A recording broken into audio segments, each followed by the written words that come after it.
Um, Looks like Doct is maining jungle. He his recent games is Nocturne. Currently Diamond 195 league points, almost challenger. So he's pretty up there on the ladder. Oh, looks like we have some problems here. I don't know if that's right side. Did you get an active game not found? Okay. I think we're barely hanging on there, folks. But yeah, sorry. So people at home watching, we're just actually at the Microsoft store here in Yorkdale. We're just guests of honor. Thankfully, they've been nice enough to host us. So if you're ever in Toronto and you're just swinging on by near Yorkdale, come on by, give us a shout, say hello, and check out the store here.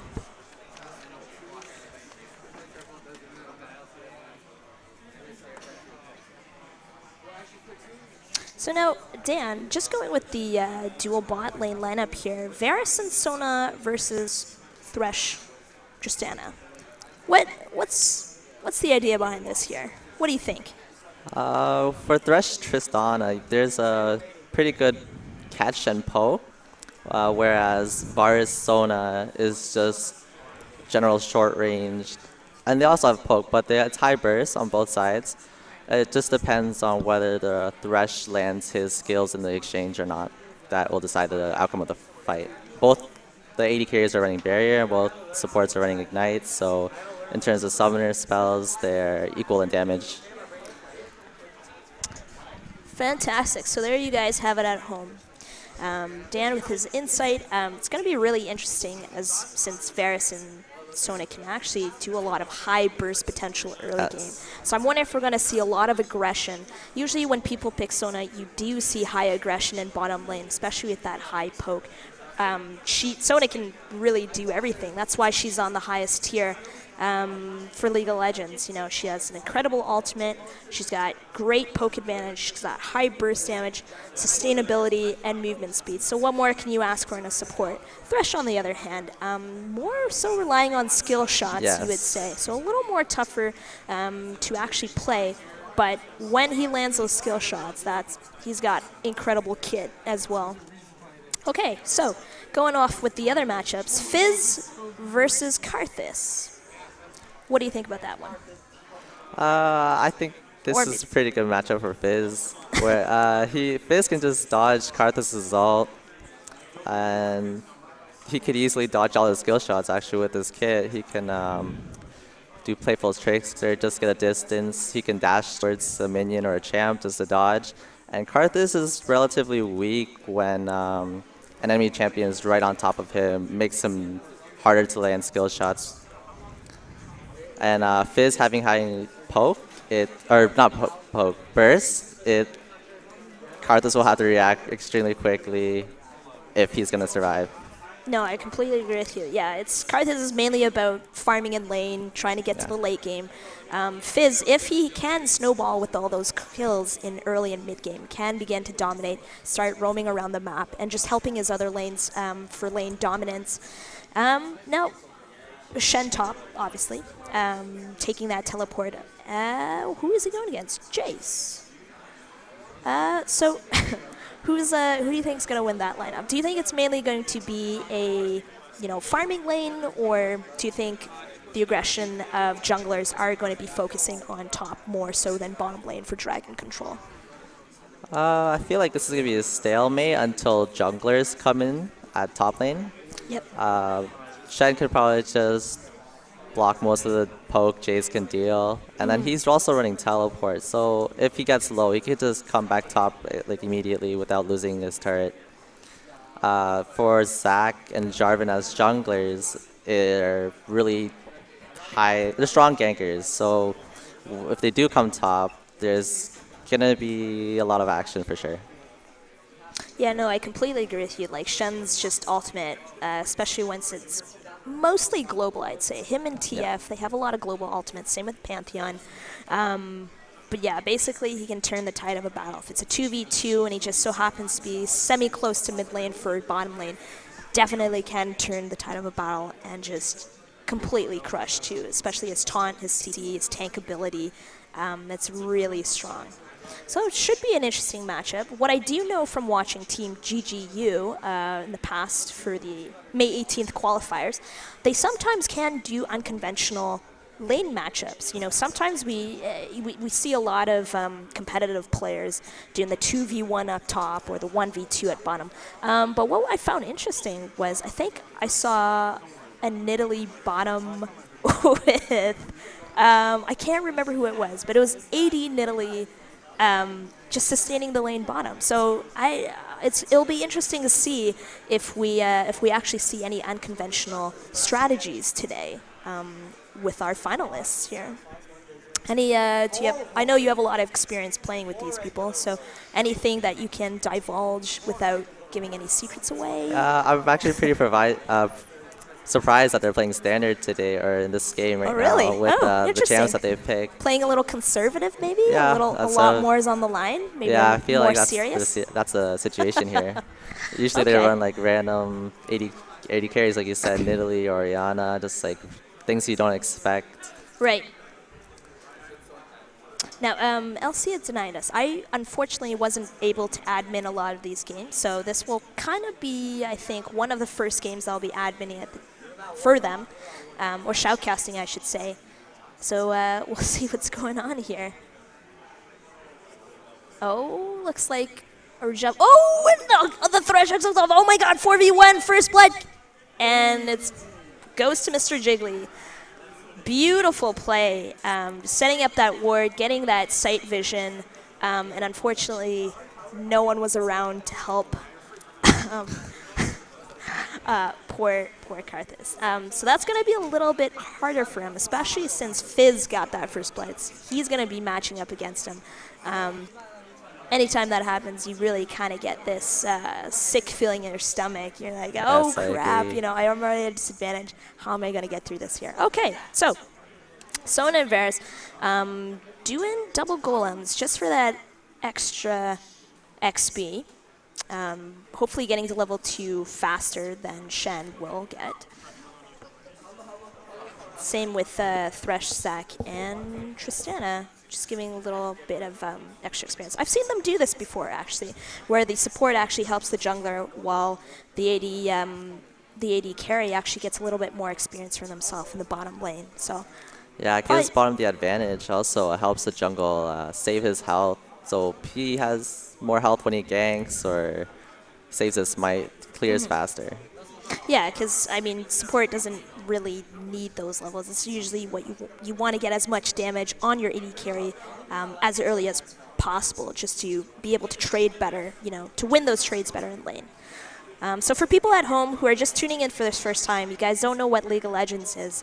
What I mean by trading is, for bot lane, your ability to keep inside the lane by taking blows of force, I guess, if you want to say, between AD carries and support players. All right, so Dan, what's going on here? Shen has to play conservative. Oh, and he actually goes for the taunt. Going in, doing about half burst to Sona here, and Zac's just coming up from behind. I think he's trying to set up. I'm not sure if Sona and Varus can actually see him at the moment. He's waiting, biding his time. I think they can see him just within sight range. Yep, now they can. But yeah, just doing a little bit of poke. I think Zac's supporting Shen a bit here just because we want to keep the tower up as early as possible. Don't want to shut down Shen too hard, as he does need a bit of farm to actually be useful. So yeah, commentate here on the bottom lane, Dan. So it looks like purple side was the one to choose to switch their bot lane and go top for the 2v1 lane. Right now, at top, it looked like Shen was having a little trouble, so Zac came up top to help relieve the pressure. That's why purple side did the same thing and sent Jarvan bottom. Typically, Shen's a stronger 2v1 lane compared to Jay's, just because he has a constant shield, which negates the damage done. Whereas Jay's will have to poke from far away, and which makes him harder to CS, or it'll cost mana, whereas Shen just uses energy. And both teams doing a very good job. Oh, and the hook goes off! And nope, just because of his kit, Jace is safely able to get away safely, although that burst Just a little bit of harassment going. Oh, and Zach's diving in with the red buff, just going on Varus. But the poke from Sona is so strong, and both of them, oh man, that was a close call. Double buff on Varus is definitely what you do not want. But yeah, it looks like Shen is actually having a lot more trouble than Jace is. You know, jungler is not really focusing on bot lane for LCS tonight, but it looks like for Team GGU, Zach has been able to stay up lane, possibly slowing down his jungling time as well. But it looks like Shen's having a really, really hard time dealing with Sona and Varus. Double range, double poke burst against melee, no poke. Yes. But yeah, he's gonna have to just as long as he can survive, stay in lane, don't die. He might be able to free farm a little better once that tower goes down. So here we are. Oh, and actually Shen's going taunting, and Zach's going in as well, just kind of slowing down Varus as much as possible. Mr. Jiggly actually roaming in mid, bursting him down hard with an ignite, and he gets it.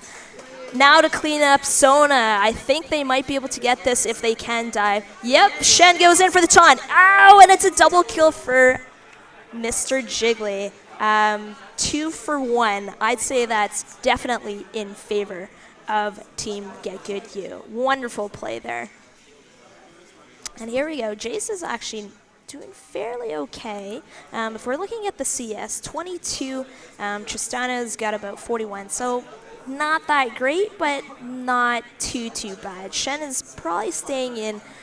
He did die though, but 3 assists. Even though that 20 CS is all he has, that 3 assists will actually help. Zach going in, taunt. CC actually combo going down. Karthus is looking very low, having to pull off a barrier. Flash 2 summoners are down, and that's when Team Get Good U backs off. They're happy with that. No need to dive any further.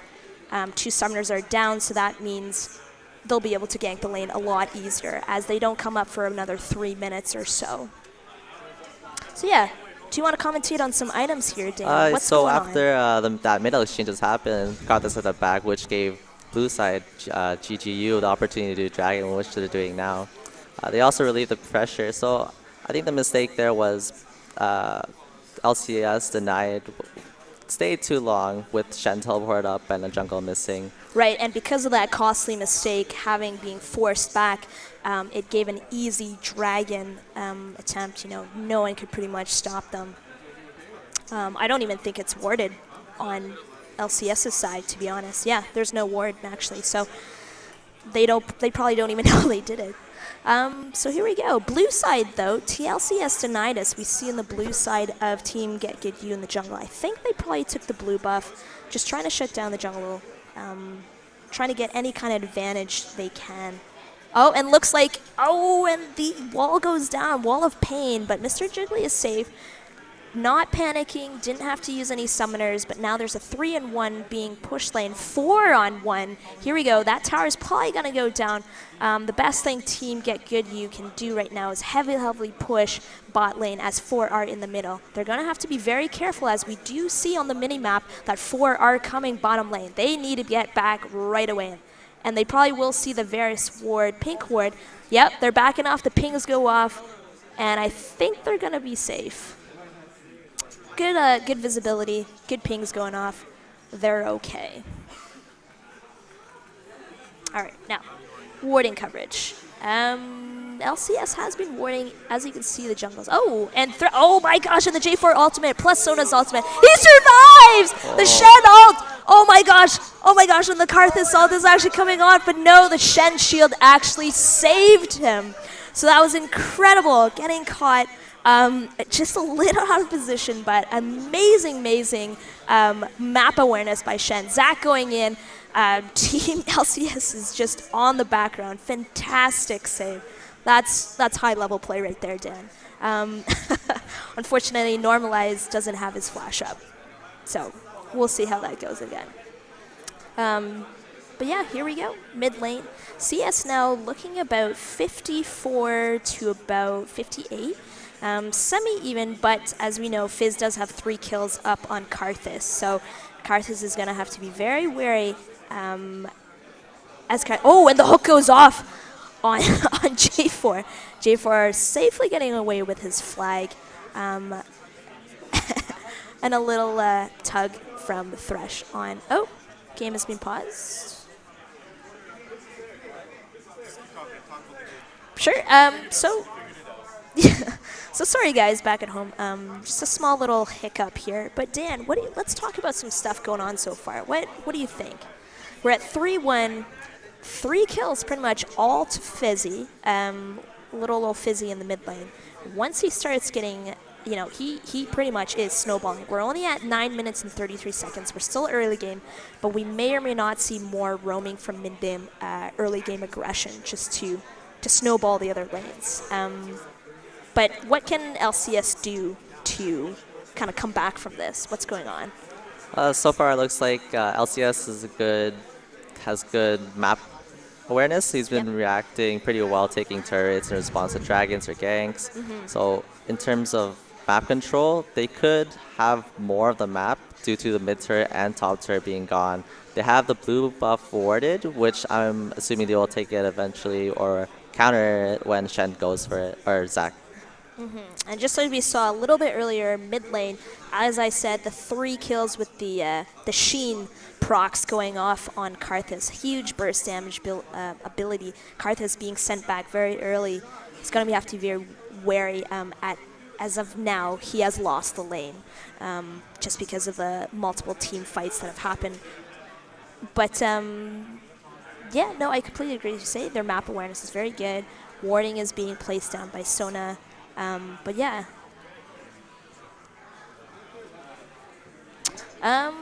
So are you reading the chat? What's going on? Sorry, we're just actually getting, just actually looking at some chat here. Not sure what's going on, but hopefully our admins can figure that out. If you're reading chat. Okay, perfect.